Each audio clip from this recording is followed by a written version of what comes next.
our main speaker tonight, Debbie from Concord, California.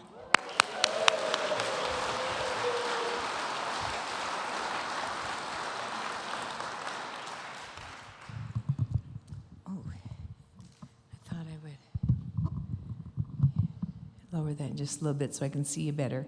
Hi, everybody. I am Debbie Davis, and I'm an alcoholic. And what a good-looking bunch out there. But I wouldn't want to trade spots with you at all because I got the fans. I want to thank everybody involved with making this such a joyful experience for me. Patrick for inviting me, Kel for picking me up, and Tom, the beautiful dinner at your home tonight. Everybody's been so great, and thank you. And Haley and I did coordinate on the colors, the black and white for speaking tonight. Well done. And that for being a year and a half sober, doing 6 on Step and Tradition, you really did a great job. Thank you so much. Well done. Well done. Yes. So, it's customary in our community to ask if there's anybody in their first 30 days of sobriety. Is there anyone in the first 30 days? Just raise your hand. We got a few? Okay, great. They're kind of scattered throughout. I want to welcome you to a way of life. Because I used to think AA was just about you just don't drink and you go to those meetings, and I couldn't have been more mistaken. Of course, I didn't want to do anything either. You know, that had a factor to it. Those were the rules I made up in my mind is what it was.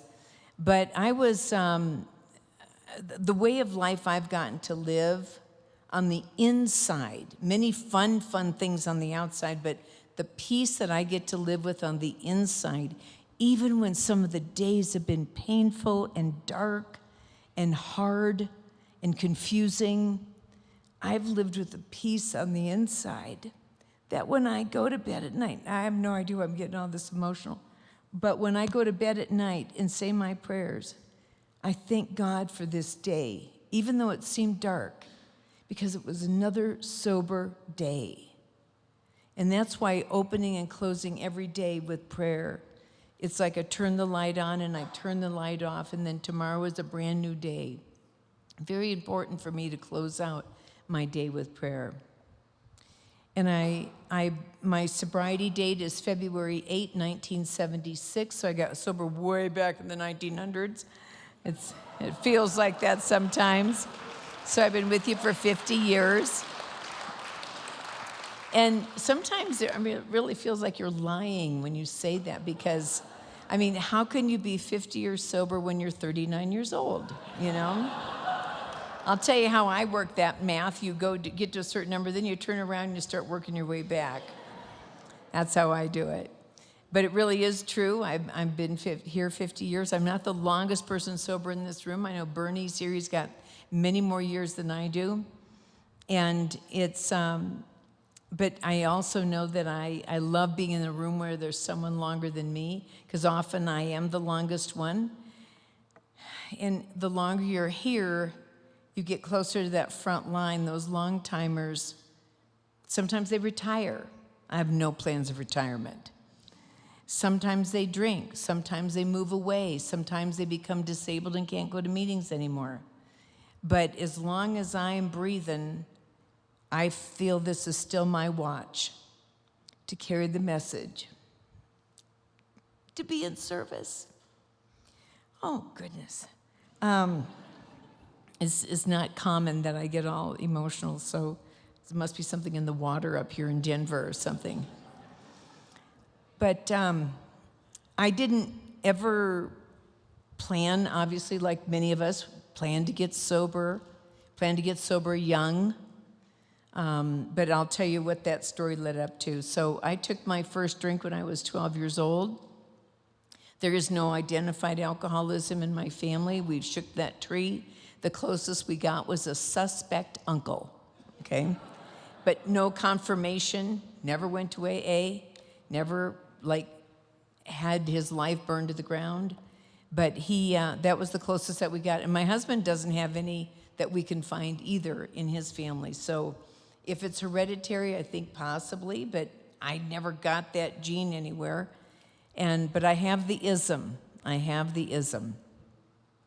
And I took that first drink, but it was on a Monday. I was invited by the cool kids in school, and I wanted to be a part of that group.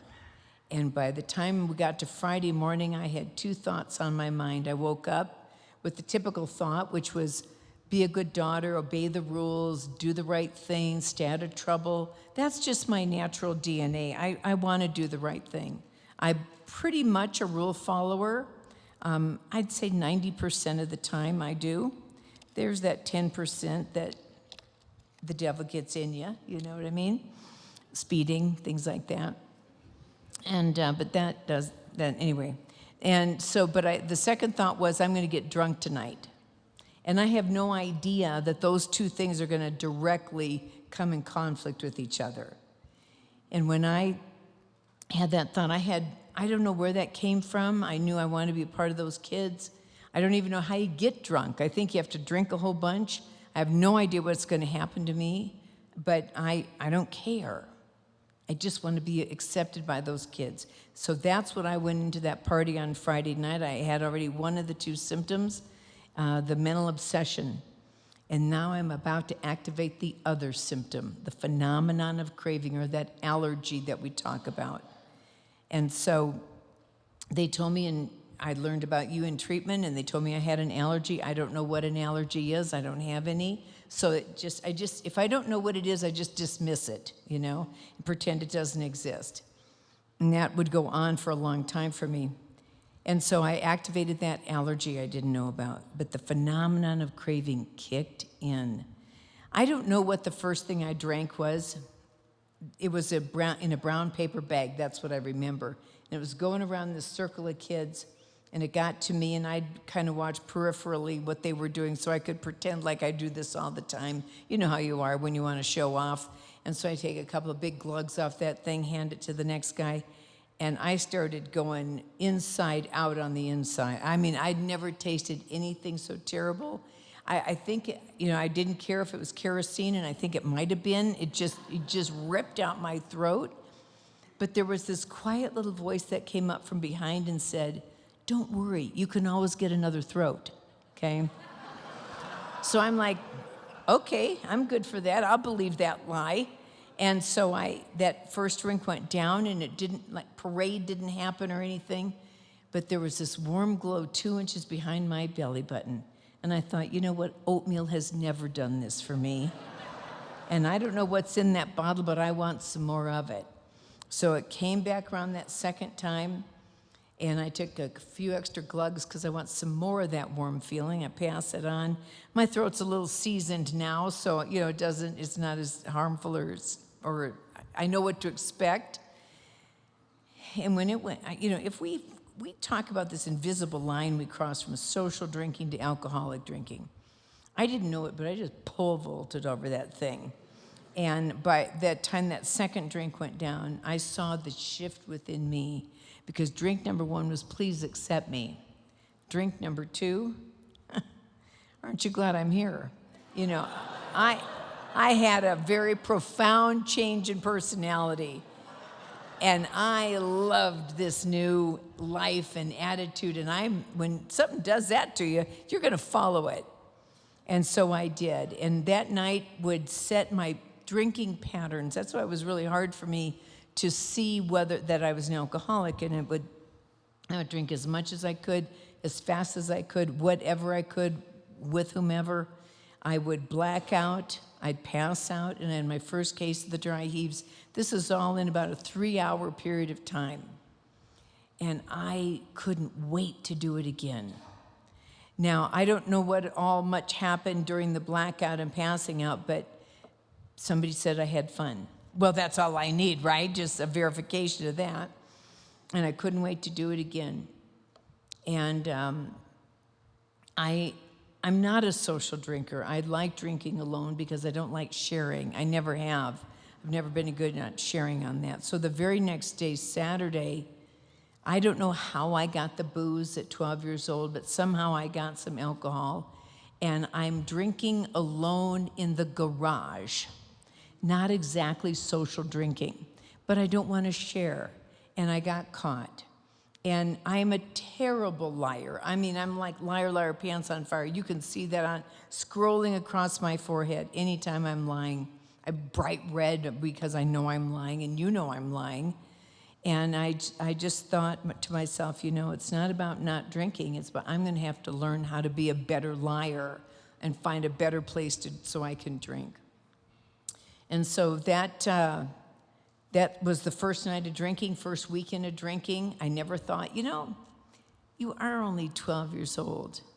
Maybe you should wait till you're of legal age. I'm here to tell you I've never had a drink of legal age, and I hope I never do. So my drinking progressed as fast as I could make it go, and about a year later, I was introduced to the wonderful world of drugs, which many of us are, and they became the accelerants for me to drink longer. That was their whole purpose.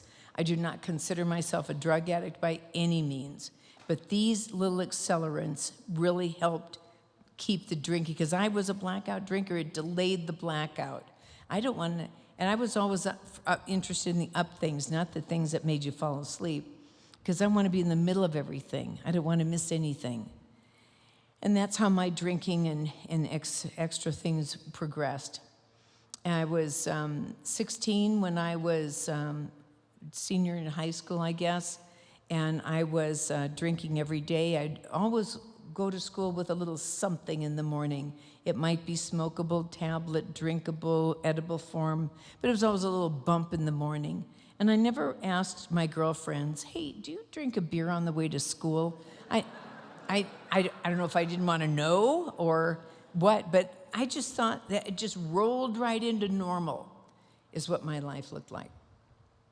At 17 and a half, my father had tried all A to Z's to help me. He did not know what he was dealing with. We did not know about alcoholism. And so he sought professional guidance.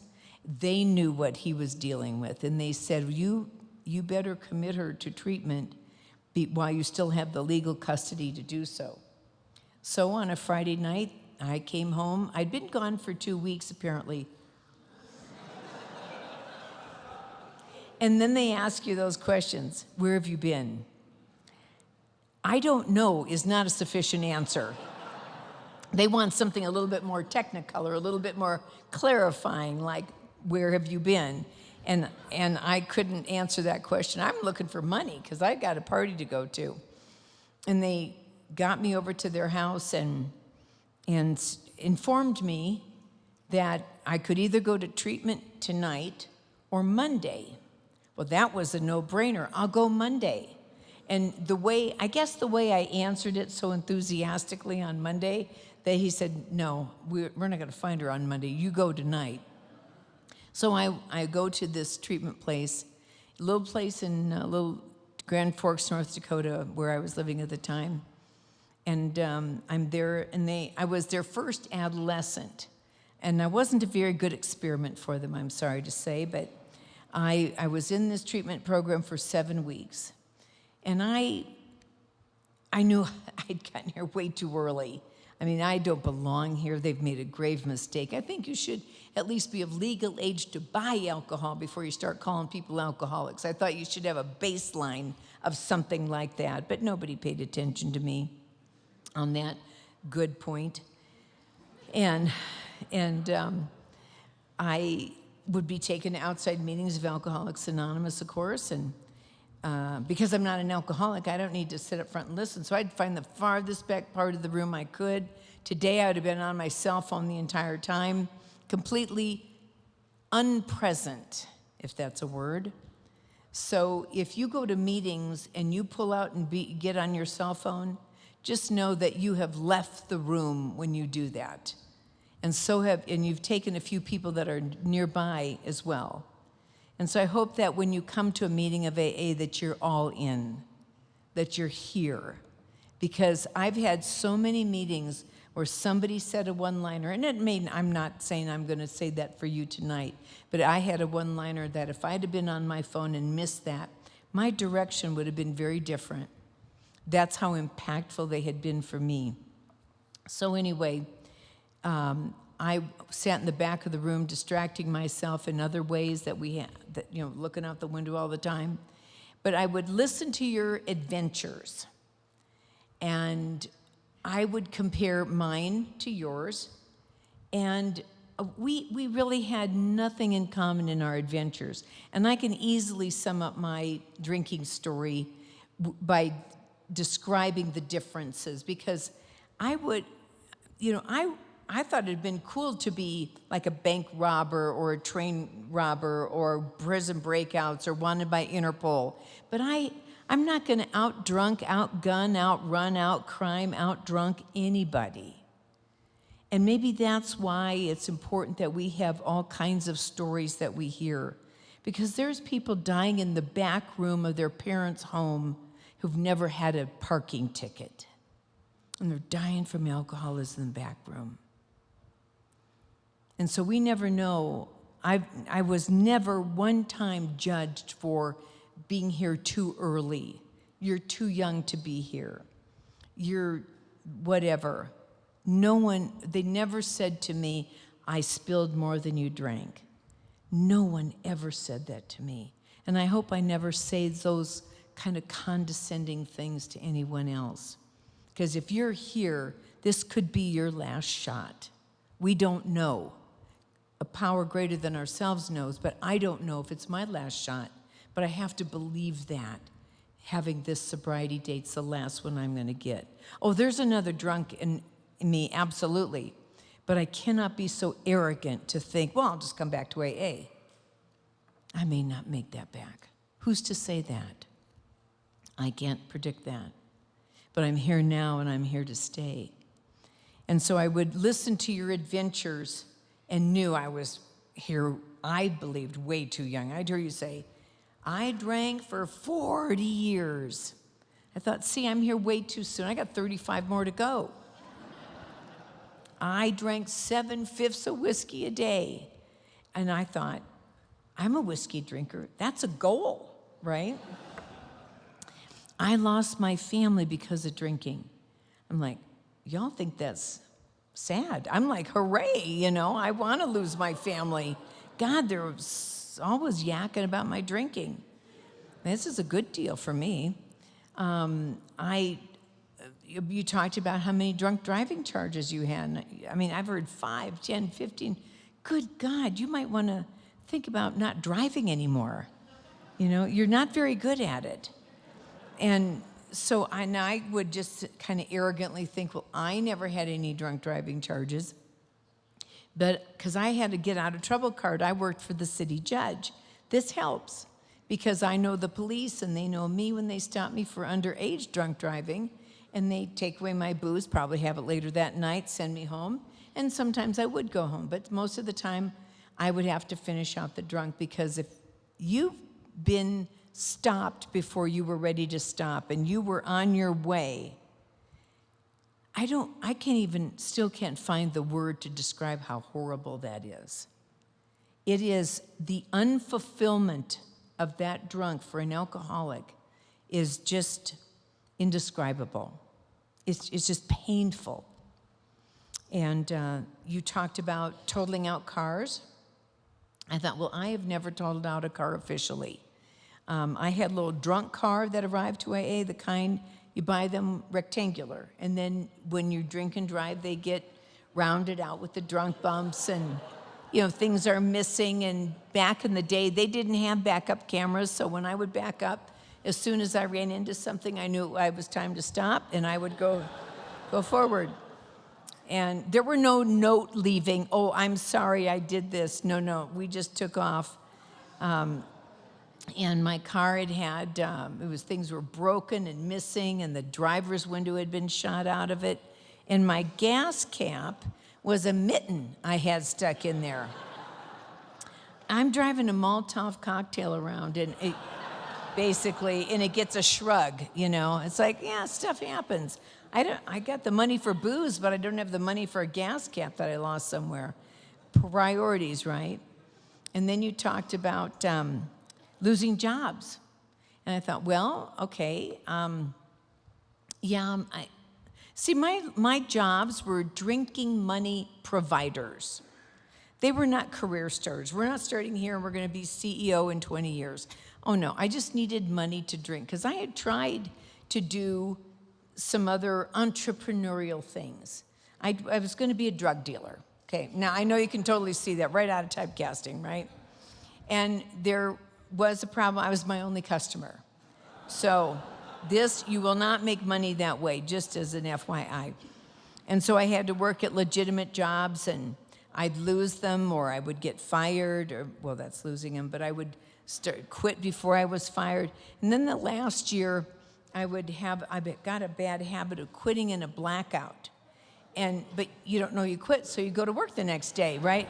We go to work, by God, you know. The alcoholics don't go to work, but we go to work. We stink, we look like crap. Last night's clothes from the bar, you know, just awful.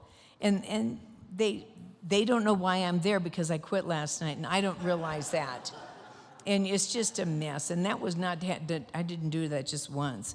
And I guess I was trying to be responsible, I don't know, but it wasn't the best way. And so I heard that, and then I heard about the women talking about their years in prostitution. I thought, you can get paid for that? I mean, I could have had a little side job, right? I could have had a side hustle.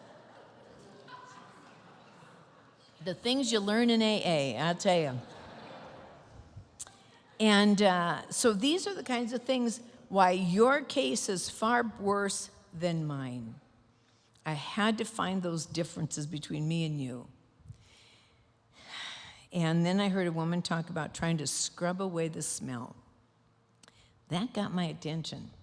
I know I have had this funny odor for like a year, and I would try to puff powder and perfume it away, and I don't know what that is. When she said that was booze coming through her pores, and she's an alcoholic and she doesn't drink anymore, I thought, I know that she knows what the smell smells like. And it just, wow. That got my attention more than anything. It was that silent, quiet little slip in there. And I thought, if I'm not careful, I might be one of those people.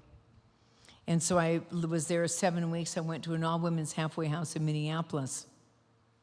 I'd be there a total of 9 months. The first 7 months, all I did was do what they asked us to do. Don't drink. I mean, makes sense in a halfway house. And go to one Alcoholics Anonymous meeting a month. I thought, well, I'm not working. I can fit that in. And that was how I treated it. And I even shorted that as much as I could. I would go to the monthly meeting, and I'd walk in when it started, left when it was over, got her done, check it off the list, here's my signed paper, halfway house. I was so not with it, stupid, because I could have gone to the movies and signed my own paper, left hand, right hand, upside down, all kinds of stuff. Had the people at the movie theater sign it. But I really went to the meeting, and that was all I did, because I don't want to do anything here. I really do have a case of the lazy butts, you know, and I don't want to do anything here, and it's fine that you show up and set up literature and the chairs and the coffee, and you get it all ready for when I just stroll in when it starts. I never gave it another thought. 7 months go by, and I went to California to visit my mother, who was living in San Jose at the time, and there 2.5 weeks. First week, I'm hanging out with the people I used to drink with. Who else would I hang out with? Last week and a half, drunk and loaded with them. No surprise. I took a couple drinks of something, again, another mystery of I have no idea what it was. And the next memory I have is a week and a half later on the flight home. And that got my attention too. I've never had a week and a half of blank out. Whatever color you want to call it, white, brown, gray, out, white. That got my attention a little bit. And I got home and I thought, whoa, I've learned my lesson. It's all up here. If you just said to me, say, do you have a home group? Oh, I'm not a joiner. No, not a joiner. I'm just a free bird out there, you know. Have you got a sponsor? Oh, God, I don't need somebody telling me what to do. I absolutely did, but I would have wasted their time, and I knew that. Have you got a big book? Yeah, it's around here somewhere. My big book was so unused, we could have resold it for new, okay? I was not interested in what you had to offer in any shape or form. And I got back and I ramped my meetings up from one a month to one a week. Sounded like an awful lot of meetings to me when you still don't want to do anything here. And 5 weeks later, on a Friday night, I got a letter in the mail from these friends in California, and that had one joint in it. And I decided to keep it because I thought, well, you just never know when you might need something like this. I mean, back in the day, I know many of you, I can tell you, remember back in the mid-'70s what it was like. It was garbage. It was sticks and stems and seeds and just crap, And so I decided to keep it just in case I might need it someday. Well, by gosh, I needed it the next day. It was amazing how the timing on that worked. And so I began that day with my plan, not knowing God had another plan. And it started with, I'm going to smoke this one stupid joint. You see, pot was on the level of wine with me. It couldn't get any more boring, You took all day to get from here to here with either one of those things. And with wine, you get a headache, and with pot, you snack your way through, right? So I started, and I had no idea what God had in store for me. I lit that match, and the conflict within me began. And the further it got down, the greater the conflict, And when it was all over, I felt like I had this implosion, like a hot white poker in my gut. And I look at that as that momentary beat of God's gift of grace. And the bomb went off within me and exploded and just leveled everything in its wake. I had a psychic experience, psychic change that day, because what it leveled in me was all the resistance, all the yeah buts, all the my case is different, all you don't understand. I'm too young was the greatest song I sung. But that night, there was an irrelevance, and there was no ages on anybody, including me. And it just leveled, and being altered, however one does it, being altered for me became repulsive. And I had this weird magnetic pull to go see those people in AA. So I can't say that the bottom I hit was the worst ever. It wasn't, I'd burned my life to the ground, no. But I was given a moment of grace, a gift, whatever we want to call it. I didn't want to live that way anymore, and I didn't know it until that very moment. And so I went, the next day was Sunday, I was sober all day. I went to the weekly meeting I'd been going to, but I thought, I'm going to do something different. I'm going to go a little earlier. I went 20 minutes early. God, you'd think I was going the day before. It was just like, who goes 20 minutes early, right? Well, an active group like this group, the Fifth Tradition group, 20 minutes before the meeting's late, because that's the kind of group I have too. And I go early, and I started to have this new experience, because you don't have it when I walk in when it starts and leave as soon as it's over. I started to hear the music of Alcoholics Anonymous like I did tonight. The laughter, the chatters, the conversations going on. Then I started to feel this heartbeat, the handshakes, the pats on the back, the hugs. You don't experience that when you just bare bones it. And I started to actually see if you had said to me, "Did you go to AA?" I'd say, "Oh, yeah, sure, yeah." I didn't know what AA was. AA is 3 parts. A meeting night is 3 parts. The give, the prayer to prayer take, and the give on the back end. And 2 gives and 1 take is a really good balance for somebody like me. And prayer to prayer is when I need to be all in. And this is about the given. So I hadn't experienced that before, because I was running the program here. And so I walked over to the long timers and I said, so like, what do you do to stay sober? And I don't know how to say, will you help me? And they laid out the kit of spiritual tools at my feet, as was read. I love your reading of the 1940 preamble. I love that. And I loved what you read tonight out of the We Agnostics, was that from? There is a solution. Thank you. Thank you. That's, chapter 2. And so I went over them and I asked them that question. They began to share with me what they did. And they totally fifth tradition. They had a singleness of purpose. They weren't there to also, and if you need a car, if you need a loan, if you need insurance, if you need tires, if you need a job, no, none of that was a part of their presentation. They said, well, one day at a time, we don't take that first drink. And I knew that meant all those other things. And we get a sobriety date. Thought, well, today's as good a day as any.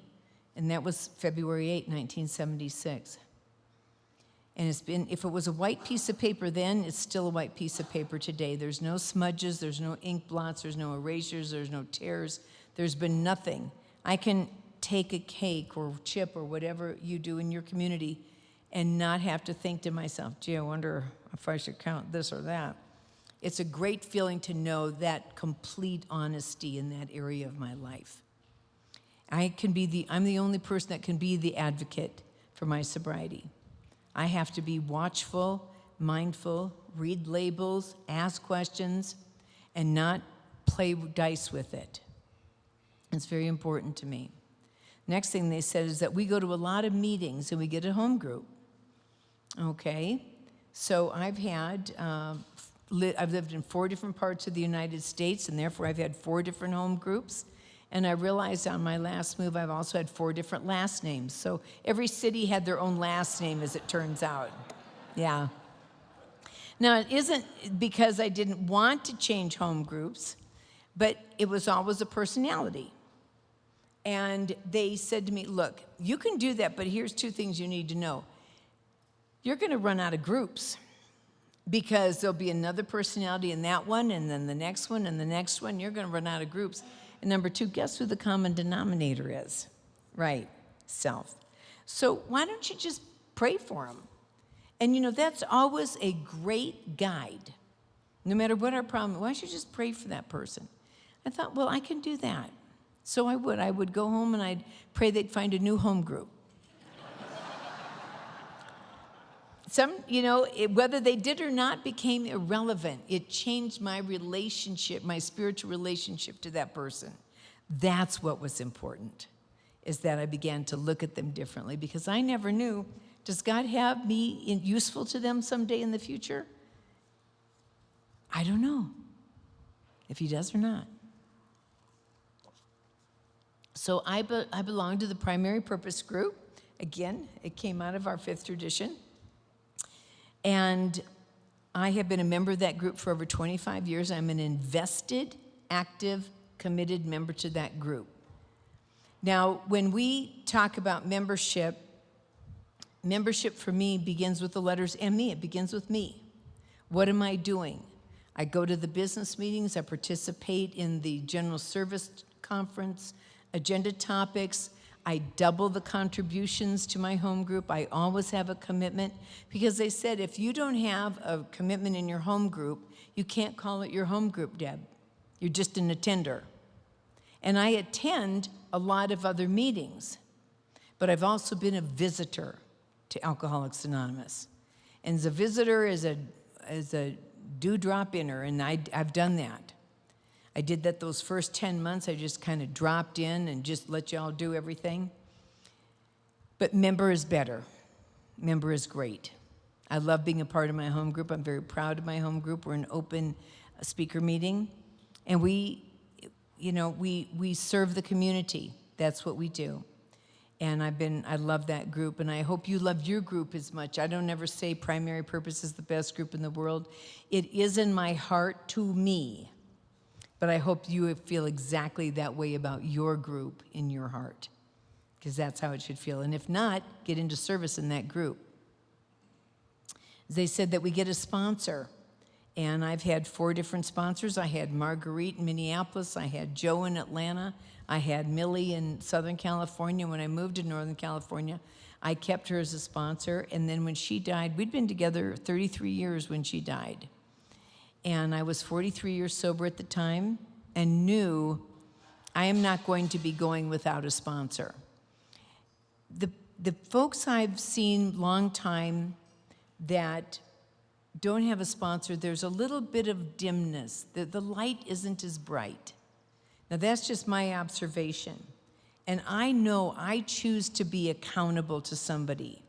I choose to have someone know the good, the bad, and the ugly, because the more I keep secrets, the bigger the ego can get, the more off I become dismembered here.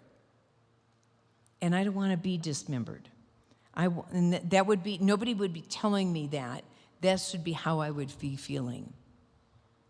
And so I actively sponsor, and I'm what I call a 3 legacy sponsor. And I expect them to pass on the 3 legacies. And so we go through the steps and the traditions and the concepts. Because if I only gave them the steps, I'd feel like I'm cheating them out of 2/3 of this program.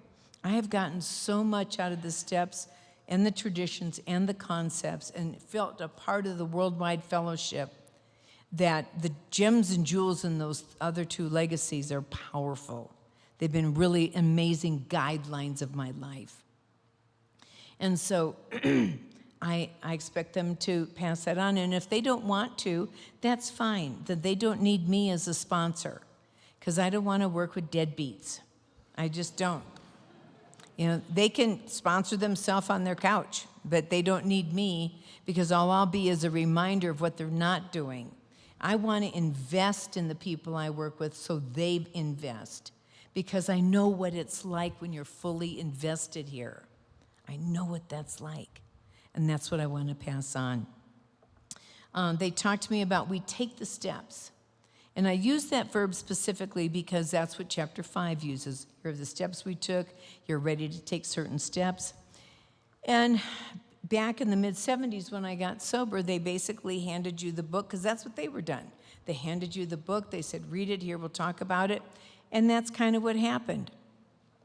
And so I did my best those first 4 years. I made those, I did that inventory. I looked at 6 and 7. They didn't mean too much to me at that time. But they're powerful to me today. I made as man's best I could. I started a relationship with a higher power. I moved to Atlanta. I was just shy of my 4th birthday. And I took a 4-year chip and thought I knew something. And I decided that even though I had a home group and a sponsor locked in, you know, I'm 4 years sober. He's 27 years sober, longer than me. But I got this. I got this, right? And my head's telling, if your head's telling me you got this, you run to your sponsor. Let them know you got it. And they'll do what you're doing now, just laugh. I went from thinking 7 meetings a week's an awful lot of meetings. Now, when you're in a new community, that's a perfect amount of meetings. But I'm lazy. The lazy butt has returned. And I'm going to do like 2 or 3 meetings a week, which quickly became 2. And little did I know that for the next couple years, I would, one more time, be shortening and shortening. Date at time, it's so small and insignificant. You don't know it until you're 6 years sober, 2 years have gone by. You went from being one of the earliest there to 5 minutes beforehand. One of the last people to leave, now you're amen, shake, shake, out the door.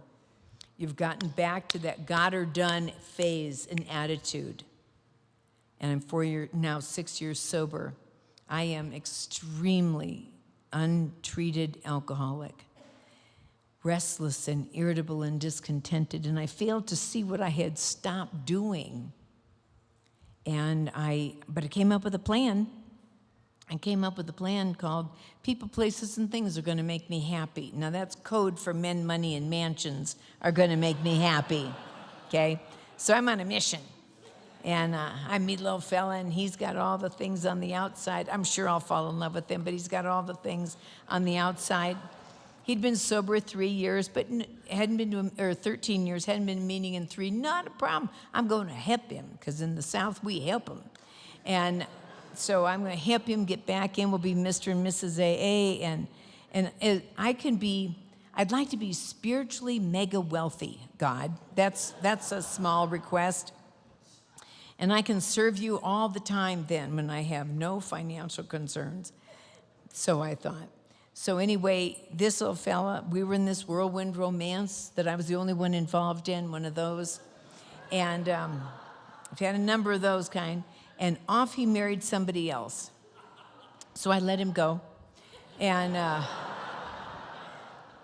it doesn't take long in the rooms, and all of a sudden, boop, up pops another little fella, and we do this dance of delusion for 3 months, and off he marries somebody else. So at 6.9 years of sobriety, I came crashing, sliding into the rooms of Alcoholics Anonymous. Keep in mind, I have never stopped showing up and sitting in the seats. But I was visiting you, watching my watch. When's this thing over so I can go out and get back with him? I was too afraid not to go to the meetings because they told me in the beginning, you make the first excuse not to go. You'll feel guilty, you'll feel a little uncomfortable, but you won't when you make your second. And I believed him, and I did not want to lose the sobriety I did have. It might not be stellar or shining, but I don't want to lose it. And so I came back in here emotionally, mentally, spiritually, zero. And I took these steps again as best as I could, and I as if I had never seen them before, and read our literature as if I'd never read it before. And when I got to 12, it didn't say, now start over and go through the same process. Let's do more investigation. It said, get your butt busy and go help someone else carry that message to someone else. That's when it comes to life. That's when, if you want to be lit up, take somebody through the steps. That will light you up. I can guarantee that. That is a promise I make to you. If you serve and help someone else through the 12 steps, it will help your life. And so I've taken that seriously. In fact, I had just a great gift. You know, sometimes you go places and you it just seems run of the mill and so forth, and you don't necessarily, it's just going to be one more luncheon or one more something. And I had the joy last Sunday. I was in town, and we have a ladies' brunch. They call it Language of the Heart Luncheon. And I don't often get to go because I'm not in town, but I was this year, and I thought, perfect, I'll get to go. I enjoy that, and it's a nice event. And I no sooner put my purse down at an anonymous seat, just an empty seat, and this gal comes up to me and she says, hey, I don't know if you remember me or not, but 3 years ago you came and 12-stepped me. You and there was another lady with you, and that was my sponsor, Marilyn, was with me, who's your speaker next month. And we made this 12-step call on this gal, and she's now sober 6 months. So obviously we didn't wave a magic wand and struck her sober. She wasn't ready, as she says in her own words. But what a joy to see that some small thing we did and made that call on her. Now, I was not the happiest camper when I got that call, I'll tell you that. I have the afternoons during the week because we can plug in our spot. And I thought, so I have the afternoons, and that particular day to be called up for 12-step calls, I get a lot of calls, but nobody ever wants you to come out and see them these days. So that day, I'm in the middle of a training session, and my mother had been in the hospital, and the phone rings, and I just answer it. Hi, this is central office. I've got a 12-step call for you. My first thought was, isn't there someone else, right? No, God says, no, there isn't anyone else. It's you. You get this. And so I have this adjustment of attitude. And I said, yes, please give me your name and number. So I write it down. I give her a call. And I said, can you hang on for a couple of hours? I got to get somebody to come with me. And I thought, who am I going to get in the middle of the afternoon? I know, my sponsor's coming up. She and I will go on this call. And so Marilyn arrives, and I said, when's the last time you've been on a 12-step call? Oh, it's been years. Well, today's your lucky day. And off we go. We with a bunch of literature, and it was classic, just beautiful. And now she's 6 months sober. And I was so happy to see that. We just never know. So this is why I tell the gals, just keep your commitments. Whether you want to go or not, it's really none of your business. If it was on your calendar, you were meant to go there. You may know why, you may not. But keep your commitments. Don't change them. So that is on the steps. They told me about the traditions. They said, the traditions aren't just for the group. You're a member of a group. You need to know how they apply at group level. And, oh, by the way, why don't you see how you can apply them in your personal life? Okay, so I began to, what I'm sharing with you today is not something I did in week 1 or month 1 or even year 1. These were at my feet, and one at a time. When I was ready for the next phase of my development, that's when I did the next phase. And I got those, and I started looking at those, and I thought, what these traditions apply to my personal life have helped me do is go to act like a grown-up. They've shown me how to be what would an adult do, in this situation. Because I want to go to that childish 3-year-old that wants her own way, like many of us. Because I looked at those common welfare. No, it's about my welfare. Group conscience, I'll tell you how it should go. Singleness of purpose, yes, it's all about me. Self-support, of course you can support me. Opinions, leave them outside. Oh no, I got lots of them. Just ask me. And if you don't, I'll tell you anyway. So, I learned the beauty of these 12 traditions are just beyond. I love those traditions so much. And whether I'm applying them with my husband, with my group, my neighborhood, the grocery store, the freeway, it doesn't matter. I can apply these everywhere, and they are such great tools for me. There's gajillions of books out there that can offer self-help. I don't know of finer 12 points than these for myself. And then they said, be of service. Now, like I said, they were very clear. You always had a commitment in your home group. But they were talking about those inconvenient things. Those things like maybe general service, intergroup, hospitals and institution work where you're having to maybe give a little extra effort. Now, I don't mind any of those, but the ones that are the hardest, that are me willing to go to any lengths and then beyond, is the stuff like when they ask you to come and talk at a 6:30 meeting. Where's Brittany? Brittany, you will not see me at your home group. Luckily, I don't live here, but I tell you, I just think, does that time of day exist, Jeepers. I mean, do they really know what time I have to get up? Because I don't wake up looking like this, folks. Okay, this takes some focus and coffee and alarms, and you got to be on your game to put this package together. So these early morning things are just above and beyond for me. But I also remember every time I wish I could say no, I have 2 things that come into my mind. How am I going to sell that no to my sponsees? That I get a pass when they call for that hour of the day, but you don't. I can't sell that to my sponsees. I have to lead by example. And the other thought that comes into mind is I remember very clearly a group of us are driving from one town to the next. It's only a few miles, but we're in a blizzard. And we're looking outside the windows to make sure we're on this side of the white line. And it takes a couple of hours in this blizzard to get to this little town. So we can be stranded there equals drink all weekend with abandon. And I always remember that. I was willing to put my life on the line for drinking. And here somebody's asking me to share about what life is like with sobriety. So I always have to remember that. And then they said, carry the message. Everyone in this room has a message to carry. And regardless of what your length of time is, you'll be able to reach people I never could reach.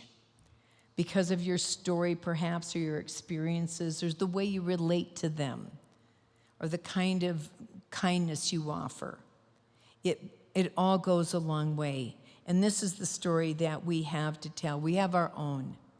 Again, I'd love to have had this rip-roaring story about, again, all kinds of wild things, and now look at me today, but that's not my story. And if it's yours, that's fantastic. I look forward to hearing it. But I'm going to leave you with the question. I know you all are hot, but I'm going to leave you with this question. If you answer it for yourself, if you were arrested for being a member of Alcoholics Anonymous, would there be enough evidence to convict you? Or would they dismiss the case? I hope that you can say yes, and I'd get a life sentence. Thank you all very much for having me.